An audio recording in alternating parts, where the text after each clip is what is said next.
Mark. Some people believe that everything that happens for a reason. I guess these people believe it is fate, God's will, karma, kismet, or whatever else that determines events. I'm inclined to believe that this is just an accident, both good and bad.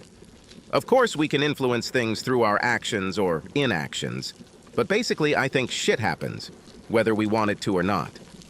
My wife Amy and I planned a trip to the beach resort of Sea Island, Georgia. We bought tickets and reserved a table. We invited her older sister Sherry to come along with her 2 children. Sherry is divorced, with children the same age as our 2, 7, and 9 years old. We often do things together because all the children get along well. I told Sherry that I would give her this vacation in hopes that she would take care of the kids for a few evenings, so that my wife and I could go on an adult outing. She enthusiastically agreed and joked with Amy about her little sister needing to get her feet in the air. We planned to travel together in our large SUV. It was about 6 hours to the beach, and I thought it would be fine for the 7 of us to spend that time in the car. We booked 2 adjoining rooms with 2 queen beds in each room. Our stay was to last 10 nights. 2 weeks before we left, Amy was called into the big boss's office and told she had to go to Jacksonville for a meeting with a client that the boss couldn't attend. She was expected to attend several public events Saturday night and Sunday afternoon before holding an extended contract meeting and negotiations on Monday. If all goes well, she could come to Sea Island and join us on Tuesday or Wednesday at the latest. Needless to say, I was unhappy traveling with Sherry and 4 kids, but I couldn't think of any other way to cope with the circumstances. This meant that Amy would not be with us on Friday night, Saturday, Sunday, Monday, and possibly Tuesday. Her company paid to fly her to Jacksonville on Friday afternoon and provide her with a rental car that she could leave in Sea Island when she joined us. Not the best start to a long-awaited family vacation. Shit happens. Mark, dear, I'm so sorry this happened. I was looking forward to spending some adult time with my husband, said an exhausted Amy, snuggling close to me. It was Thursday evening, and it had been a hectic week trying to get all the baby stuff ready for the trip. Amy worked late into the night, preparing for her important assignment. Now the 2 of us lay in bed, too exhausted to even think about romance. It's okay. We'll have a week together on Sea Island. I'm horny, but I'm too tired to do anything about it. Me too. I was thinking about you this morning and I got all wet, but now I can hardly keep my eyes open, Amy said, yawning widely. Now! The flight was exactly what I wanted. Fast and without incident. I rented a car and got to my hotel before 6 Ilaw. After tidying up my room a little, I called Mark. The call did not last long, as the house was in complete chaos while the children were getting ready for the trip. I apologized to Mark for blaming everything on him and promised to call the next evening. I decided to have a snack, although I was not hungry. The dining room was crowded, but the hostess said I could eat at the bar if I wanted. So I took a seat at the end of the long counter and ordered a grilled chicken salad and white wine. As I ate, the bar began to fill with new arrivals. About halfway through my salad, someone's face leaned across the counter next to me and asked, "Amy?" It took half a second to realize that the person was addressing me. I turned to face him and nearly choked on my last sip of wine. "John?" "Oh my God." I turned my chair towards him and he leaned over and hugged me. I wasn't sure if it was really you, but I had to make sure. "Oh my God, Amy. How long has it been? 12 years. 14, I think we're getting old, John." "Not you. You are still as beautiful as you were when you left school. How is this possible?" I slapped his hand. "And you're still the same complete idiot you always were. What are you doing here in Jacksonville?" "One of our subsidiaries is making a deal with Elton Manufacturing, and I have to sign it. They send some big wig to curl my hair and make sure I sign." My mouth dropped open as I stared at my old college sweetheart. "Well, the big wig's wife had to have surgery, so he sent me. I guess I'm the one who's going to twist your arms. Take a seat and I'll get started." John laughed and motioned for the bartender to order a drink as he sat down next to me. "So, Now I know that you work at Elton. What else is going on in your life? Amy looked at her former lover and said, "Well, after we graduated from school and broke up, I was a little upset. I returned home and moped until my father threatened to kick me out. I responded to an email from a recruiter working for Elton and they hired me. What about you? Yes, parting with you was murderous. It took me years to forgive my father for sending me to Europe to work in his Paris office. I stayed there for 4 years. When I returned, I asked around about you, and someone told me that you were married. On the one hand, I was happy for you. On the other hand, it kind of broke my heart. I stared at his handsome face for a moment and placed my hand on his cheek. John, I never stopped thinking about you. You were my first true love, and I think you will always have a special place in my heart." He leaned down and kissed me lightly on the lips, and then took a deep breath. "I dreamed of finding you and starting our lives over again, but shit happens, and now you're married to some lucky guy. Any children?" "Yes, 2, a 9-year-old boy and a 7-year-old girl. Mark and I have been married for 11 years. I don't see a wedding ring. Are you married?" "It was a mistake. It was a mistake. When I came back and found out that you got married, I kind of went crazy. I was dating a bunch of girls at the same time. I ended up marrying one of them because she said she was 2 months pregnant. A month after the wedding, she admitted that she had never been pregnant, and we broke up. In the end, I got the marriage annulled and never remarried." I stood up and hugged him. "John, I'm so sorry. This is just terrible. I'm sorry you had to go through this." I hugged him, kissed him on the cheek, and sat down again. He was silent for a moment, then asked, "So, are you here alone?" "Yes, until Monday, and then on Tuesday I'm going to Sea Island to meet Mark and the kids. What about you?" "My secretary went with me, but she has an aunt here in the city, so she will stay with her. I'm booked here until Tuesday morning." "Well, we will have it tomorrow evening. I think it's just some kind of meeting with cocktails and appetizers. Then we have brunch before the big WTA tennis match at the country club on Sunday." Yes, it seemed a little unnecessary to me, but Mary is a big fan of Emma Raducanu and is looking forward to the match. I wanted to let her take her aunt, but Mary was afraid that this would offend our host. "Your event host works for me, so I might as well smooth this out for you," I said with a laugh. John downed the rest of his drink. "Hey, they have dances in the ballroom on Friday nights." "I know you used to love dancing. Would you like to try it?" I paused just for a second. It would have been just dancing with an old friend. No big deal. There's nothing wrong with just dancing with John. "Yes, it sounds great. Where are we going?" The ballroom was small and the crowd sparse, so we had plenty of room to move around. I didn't remember John being such an experienced dancer, so I told him so. "Oh, in Paris I worked with an elderly lady whose husband had a stroke and could no longer dance. She asked me to support her. I wasn't a worthy substitute, so she taught me how to dance. Well, she was a great teacher, and you're pretty good now." As he circled me around the room, I found myself becoming more and more comfortable in his arms. When the music slowed down, he pulled me closer, and I laid my head on his chest. In my mind, the years flew by, and I was back at school, dancing with the man I planned to marry. As we moved together, I felt his hardness as he pressed himself against me. Immersed in the music, I didn't react for a few seconds.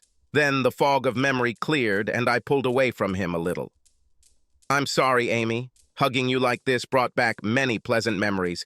It feels so good to hold you in my arms. I just can't fight the attraction I feel for you." "Oh, John, I see. I was caught up in the moment, and I really appreciate you hugging me. But I'm married, and I love my husband and my family." John moved away from me a little. "I certainly understand. Mark is a happy person. I had my chance, but it slipped away. Sorry, maybe we should call it a night." We gathered our things and headed to the elevators. When we walked in, John asked what floor we were on. "On the 8th, please." Not bad for coincidences, I'm also in 8th. We stopped in front of my room and John grinned and then showed me his room card. "I'm next door." We both laughed and shook our heads. John put his finger under my chin and lifted my face. I knew what he was going to do, but I let him lean in and kiss me. It was a short kiss, but it was a kiss of love. I pulled away, turned around, inserted my card into the door, and pushed it. "Good night, John," I said, closing the door. The next morning, coming out of the shower, I noticed this: a door in the wall. The wall between my room and John's room. Oh my God, we have adjoining rooms. What are the chances of this happening? I quickly got dressed and decided that I would go down to have breakfast. I left my room and looked at the end of the corridor, somewhere expecting to see John coming out of his room. I found an empty table and was soon enjoying my second cup of coffee. "Is it okay if I join you?" I smiled at John.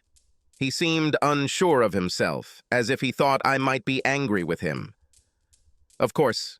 Please sit down. Amy, I'm sorry if I became annoying. Please don't hesitate to tell me to get lost if I'm being too intrusive." I giggled. Damn it. I actually giggled. "Don't be stupid. What do you have planned this afternoon?" He smiled warmly. "Well, I was thinking about going to the beach, but I think I'll just sit by the pool and read." "What's on your agenda?" "Great minds think alike. See you." As I sorted through my clothes, I winced, remembering that I had only brought the shortest bikini with me. I figured I could start tanning before joining Mark. I also assumed that I would be among strangers whom I would never see again. "Wow, you look fantastic in that bikini," John said, as I shed my ghillie suit. I blushed, but I couldn't help but be pleased with John's reaction. I grabbed some lotion and started applying it to my arms and legs. John watched me carefully. "Do you want me to anoint your back?" John stood up and took the lotion from my hands. I ran my hand under my hair and pulled it away from my neck. John quickly worked over my neck and shoulders.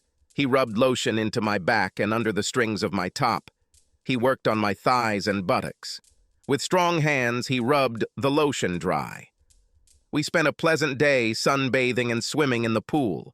We had lunch at the poolside cafe and enjoyed a cocktail. Towards evening, we headed back to our rooms. Approaching my door, we stopped. "Thank you for a wonderful day, John." He leaned over and kissed me. His hand slid into my hair as he pulled my face towards his. His tongue parted my lips and invaded my mouth. I moaned and pressed my whole body against him. I reluctantly ran my hand over his chest and pushed him away. "Sorry, John, I shouldn't have done that. I have to come in." He stepped back, giving me the opportunity to insert the card, push open my door, and rush inside. It took me a few minutes to get my heart rate down. I called Mark, and Sherry answered the phone.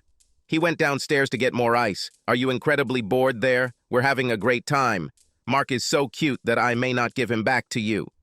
"What?" "Oh yes, I'm glad you're having a good time. I need to shower and get ready for the event here. A kiss from me to Mark and the children." "Oh, with pleasure. Bye, little sister." I was just packing my purse when I heard a knock on the adjacent door. I pulled back the latch and opened the door. John came into my room and asked if I was ready to go. I looked at the door, looked at John, took my purse, and we left. The icebreaker was busy, and I made sure to shake every hand that was extended to me. Besides, I had a little too much to drink and didn't eat enough. When John picked me up and we headed out, I felt pretty relaxed. When we got to my door, I inserted my card into the lock and pushed my door open. I turned and bid John good night before letting the door close. I undressed and headed to the shower. The warm water perfectly relaxed my tired body. I dried myself off, put on my nightgown, and headed to the waiting bed. I collapsed on the bed and immediately fell asleep. I woke up briefly and felt Mark's arm over my side and his hand squeezing my breast. I press my back against his chest and feel his soft friend pressing against my buttock. I sighed contentedly.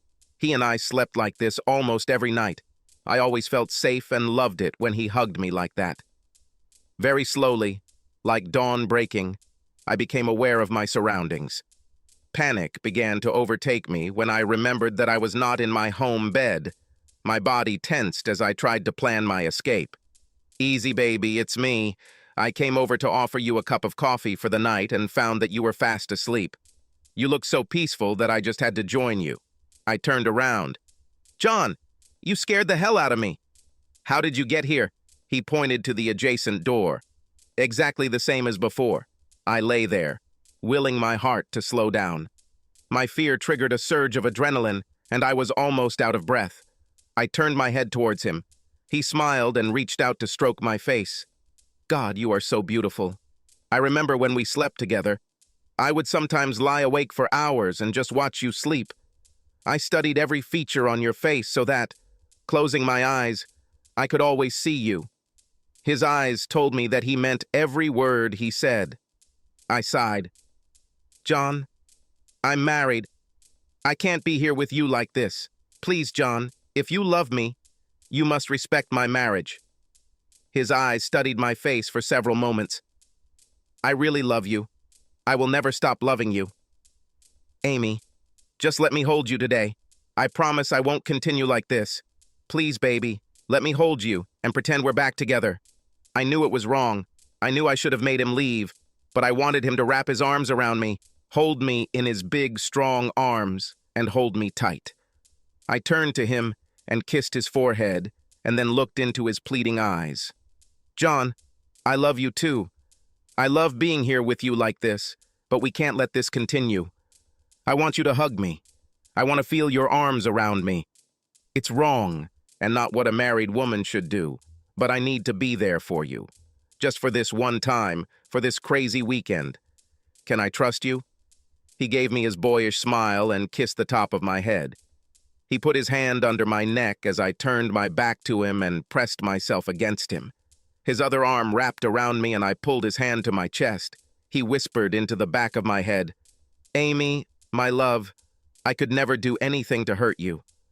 Thank you for letting me stay. You are completely safe with me. John was true to his word, and I had a surprisingly restful sleep. When I woke up, I was pressed against him. I heard his even breathing and smiled, recognizing his sweet, quiet snoring. In his arms, I felt warm and safe. I pressed myself against him, which made me move my butt back. As soon as I did this, I felt his hard friend poking into me. I'm not sure what made me do this. Maybe it was the old familiarity. Maybe it was the warm, fuzzy feeling of being in his arms. Or maybe it was because I was horny as hell, but I reached down. All my further actions provoked him to respond. Our sex was both gentle and hard, and we reached the peak. Wave after wave of pleasure washed over me. John hugged me tightly. Thank you, baby. I dreamed of having you again, and now you have made my dream come true. We must have fallen asleep because it was almost noon when I felt John get out of bed. Hey, sleepyhead, we need to get dressed and go to the club. The match was exciting to watch, and the club was impressively beautiful. After lunch, we wandered around the grounds and then headed back to the hotel. We had a light dinner and then went to our rooms. John came in through the adjoining door and joined me in my bed. I knew what would happen next, but we needed to talk. John, you know that I have deep feelings for you, but I love my husband and my family. What we have here is just a temporary phenomenon, two old lovers reunited for a short time. I hope you understand and feel the same. Don't worry, I know you would never leave Mark. Amy, I can't deny that I would love to have you as my wife and be with you 100% of the time, but I know that's impossible. I think tomorrow I will insist on an annual review of our deal before I sign it. If you agree to this, we can meet here every year to renew the contract and repeat our relationship. Every year. So, if I agree, we'll keep our distance and only meet here once a year, like an anniversary or something? This is not what I want, but anything more is dangerous, and I am afraid that you will be discovered. I promise to never hurt you. I don't want to ruin your marriage. I agreed, and we made love until the early morning. It's like we've always been together. I freely gave him my body, and he took everything he wanted. The meeting on Monday went quickly, and all the papers were signed. We had lunch, and I returned to my room. John came over and asked me to kiss him goodbye. We kissed deeply, and I held back tears as he left my room. Mark. The few days at the resort without Amy went better than I imagined. In the past, Sherry has always acted a little bitchy towards me, but not this weekend. I had a good time with her while we entertained the children. She looked great in a swimsuit, and I found myself fantasizing about her. Damn, I felt horny. We spent the entire day at the beach on Sunday, so by evening the kids were exhausted and quickly fell asleep in Sherry's room. We settled the kids in 2 beds and then decided to watch a movie in my room. I opened the bag of popcorn to share it, so she and I ended up on the same bed in my room.